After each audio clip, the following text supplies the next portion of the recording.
Assalamualaikum warahmatullahi wabarakatuh. Halo anak-anak, hari ini, kita akan belajar tematik tema 1, organ gerak hewan dan manusia. Subtema 3, lingkungan dan manfaatnya. Pembelajaran 1.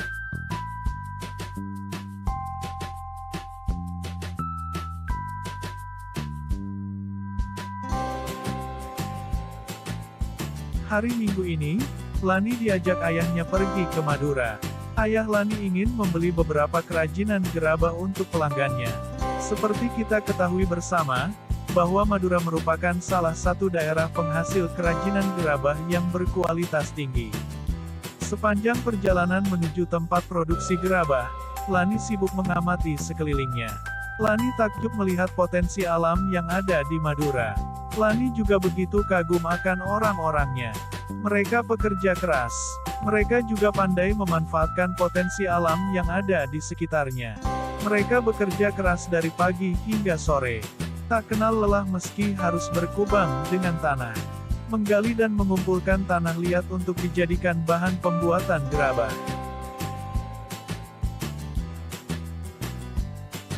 Sekarang, perhatikan bacaan yang berjudul, Gerabah dari Pulau Madura berikut ini.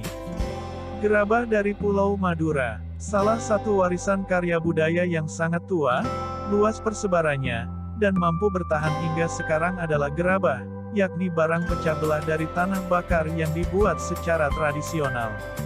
Gerabah juga dikenal dengan sebutan tembikar. Gerabah, konon sudah dibuat manusia sejak mereka hidup menetap dan mulai bercocok tanam beberapa ribu tahun sebelum tahun Masehi. Dan kini masih kita dapatkan di seluruh pelosok Nusantara, tidak terkecuali di Pulau Madura. Pada situs-situs kebudayaan dan purbakala, banyak dijumpai gerabah atau tembikar yang difungsikan sebagai peralatan atau perkakas rumah tangga dan untuk keperluan peribadahan serta penguburan mayat. Gerabah yang paling sederhana dibuat dan dibentuk hanya menggunakan tangan dengan ciri adonan yang kasar dan bagian-bagian gerabah tersebut masih dipenuhi oleh jejak-jejak jari. Selain itu, bentuknya kadang tidak simetris.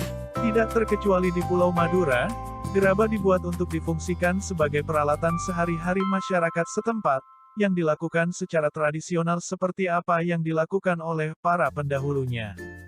Kesamaan pembuatan gerabah di Madura sekarang ini dengan para pendahulunya adalah proses pembuatan dan bentuknya yang masih tradisional sama seperti gerabah-gerabah yang dihasilkan pada zaman terdahulu. Gerabah-gerabah yang dihasilkan oleh para pengrajin di Madura adalah gerabah yang dibuat dari tanah liat yang berwarna kuning dengan pasir halus. Tanah liat hitam dapat juga dipergunakan tetapi kualitasnya kurang baik. Beberapa daerah di Madura menjadi penghasil gerabah, seperti di Mandala Andulyang, Dukoru Baru, Yangkatan Kiangean, Baragung, Pademawa, Dalpenyang Pakaporan, dan Blega Bangkalan. Di antara daerah-daerah tersebut, yang sangat terkenal adalah Karangpenang Sampang dan Andulang Sumeneb. Kedua daerah tersebut memproduksi gerabah dalam bentuk genteng. Memang tidak semua daerah di Madura menghasilkan gerabah. Hal ini disebabkan karena tidak semua wilayah di Madura memiliki struktur tanah liat yang dijadikan bahan dasar pembuatan gerabah. Secara umum, tanah-tanah di Madura mengandung pasir yang tinggi, karena Pulau Madura dikeliling oleh pantai, sehingga tidak bisa digunakan untuk membuat gerabah. Di antara daerah-daerah penghasil gerabah tersebut ada semacam perjanjian kerja untuk membuat barang-barang yang sudah ditentukan secara turun-temurun atau spesialisasi. Dengan spesialisasi ini persaingan dapat dicegah. Gerabah Madura juga memiliki kekhasan lokal yang disebabkan oleh keahlian keterampilan pengrajin, tersedianya bahan, teknik pembuatan, dan teknik pembakaran. Dengan spesialisasi dan ciri khasnya itu, banyak kampung diberi nama sesuai dengan nama jenis tembikar tertentu. Peralatan pengrajin gerabah Madura adalah alat-alat tradisional yang tidak jauh bedanya dengan yang sudah digunakan pada zaman prasejarah. Alat-alat umum adalah cangkul, linggis, ember, dan alat-alat khusus seperti berikut. Pertama, panombuk atau penumbuk berupa bulatan bertangkai untuk alat pembentuk bagian dalam. Kedua, Panempa atau penempa untuk pembentuk dan penghalus bagian luar berupa sekeping papan. 3. Pangorek atau pengerok, sejenis sabit bermata miring bertangkai panjang untuk menghaluskan bagian dalam. 4. Panyabungan, wadah air untuk menetesi gerabah dengan secarik kain agar mudah dihaluskan. 5. Pangelet, secarik kain untuk membentuk bibir gerabah. 6. Pangajakan, sejenis nyiru untuk ayakan pasir. 7. Pangabuan, tempat abu. 8.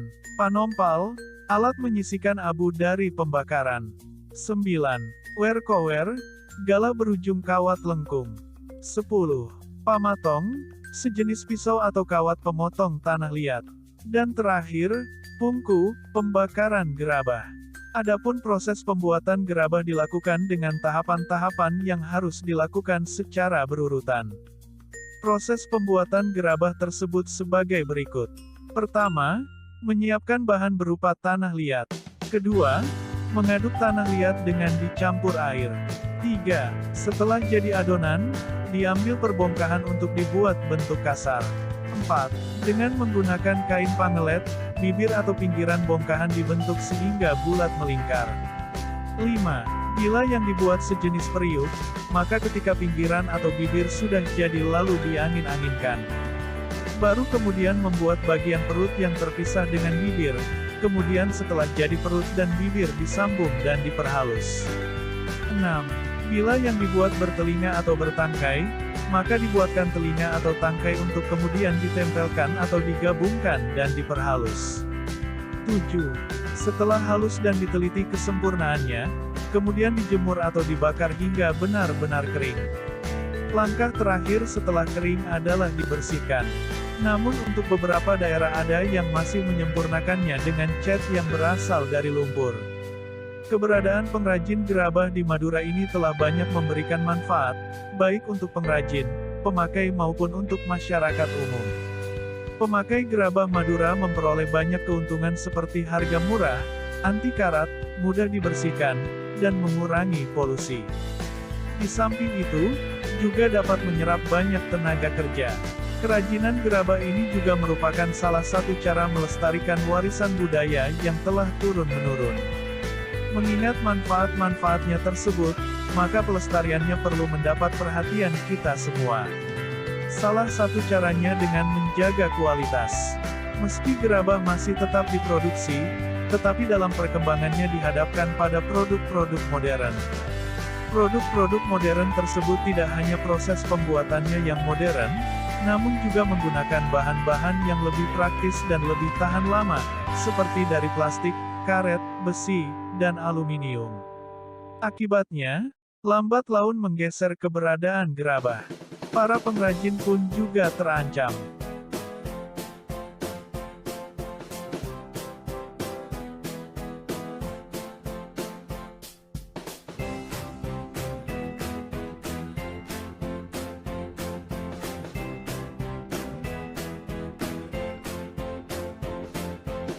Lani dan ayahnya sampai di tempat produksi gerabah. Di sana juga terdapat ruang pajang yang memamerkan berbagai hasil kerajinan gerabah. Bagi pelanggan yang akan membeli gerabah tinggal menunjuk contoh gerabah yang dipamerkan di ruang pajang tersebut. Untuk kemudian diambilkan sesuai dengan pesanan oleh pengrajin di tempat produksi atau gudang. Wah hebat, kualitas gerabah-gerabah ini sangat baik, puji ayah Lani.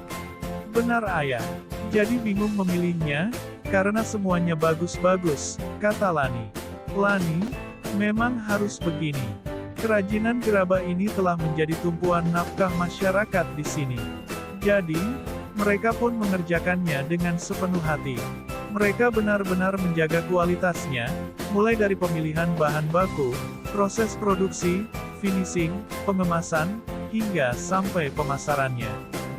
Jika mereka mengerjakannya sembarangan, mereka lama-kelamaan akan kehilangan pelanggan yang pada akhirnya justru akan mematikan sumber penghasilan mereka, jelas ayah Lani. Betul sekali ayah, kata Lani. Anak-anak, pengrajin gerabah merupakan salah satu profesi yang ada di Indonesia. Para pengrajin tersebut bekerja keras untuk mencari nafkah untuk keluarganya. Begitu juga dengan orang tuamu, walaupun memiliki profesi yang berbeda, tetapi tujuannya sama, yakni mencari nafkah untuk menghidupi keluarganya. Sekian pembelajaran kita hari ini. Tetap semangat dan selamat belajar. Assalamualaikum warahmatullahi wabarakatuh.